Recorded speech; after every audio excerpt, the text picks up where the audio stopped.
Humarap sa Sandigan Bayan 2nd Division si dating Public Works Secretary Manuel Bonoan para sa kanyang nakatakdang arraignment sa mga kasong graft kaugnay ng umano'y flood control kickback scheme.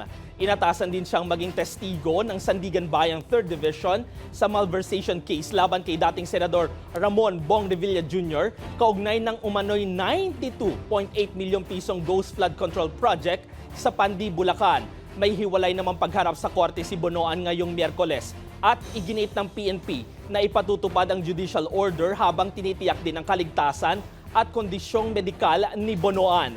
Samantala, nagpiyansa si Tarlac 3rd District Representative Noel Bong Rivera para sa 9 na kasong graft kaugnay ng umano'y conflict of interest sa mga infrastructure project na kinakaharap niya sa Sandigan Bayan.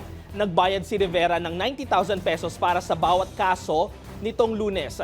Nauna nang itinanggi ni Rivera ang mga alegasyon ng korupsyon laban sa kanya.